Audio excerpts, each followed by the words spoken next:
tell me. No, really, it doesn't take a lot. Look at yourselves. When you're, how about this? Try to just imagine it, because you've never done this before, but try to imagine yourself. How many evil thoughts a day do you have? Some of you are having one right now. You feel it. How many of those do you have a day? And say, oh, but they're just thoughts. Yeah, but lemons don't come from apple trees, man. If you got an evil thought in you, there's a reason for it, because there's evil inside of you. But here's the thing. That's really important. You have to have that. Because if you're not aware of the evil thoughts that you have, if you're not aware that you have evil inside of you, you're very likely to become evil. This is what I was getting at earlier when I said that the thing that you think that you are most defended against is probably the thing that you're most vulnerable towards. Because you think that there's an arrogance there where it's like, I would never do this. You probably will end up doing that thing then. Because you think that you don't have to be on the lookout for it. You have to be on the lookout for evil. We're very good at looking out here. What word did they say? Ooh, what thought do they have right there? Wait, how did they say that? We're like zeroed in like a laser, fine-tuned, trying to find the problems with what other people say or what other people think. We are fantastic at giving purity tests to other people to make sure their ideologies are just right, or that they're using just the right pronouns, or that they're using just the right tone, just the right words, just the right descriptors.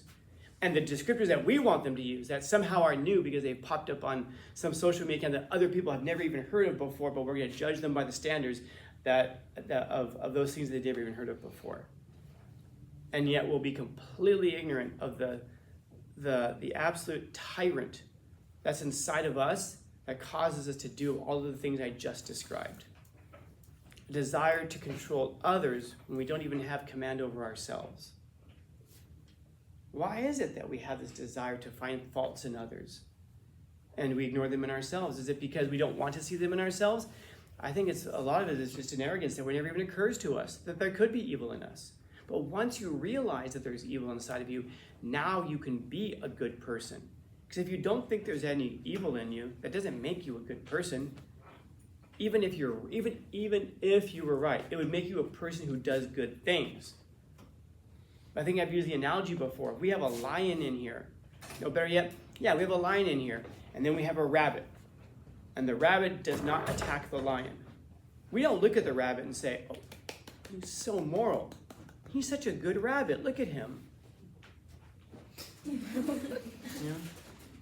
But we would look at the lion and go, wow, that's a snack for him right there. And there's nowhere for this rabbit to go.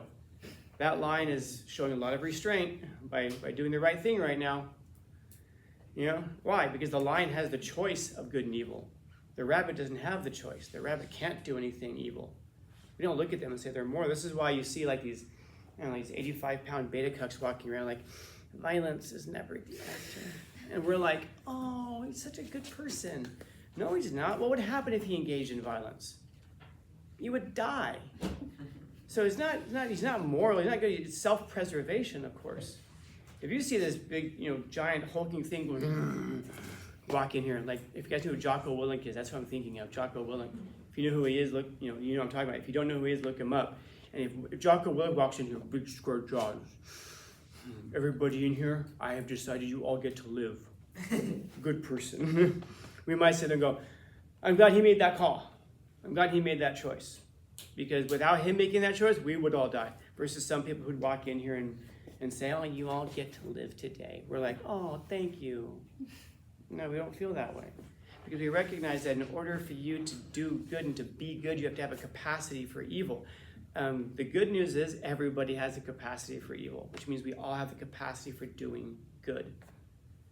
Do you ever have to bring out that hard evil part of yourself? Sometimes, probably, because how do you fight against evil? Well, you can't be evil yourself because you just become the thing that you're fighting. Actually, you don't even become the thing that you're fighting. You already are the thing that you're fighting.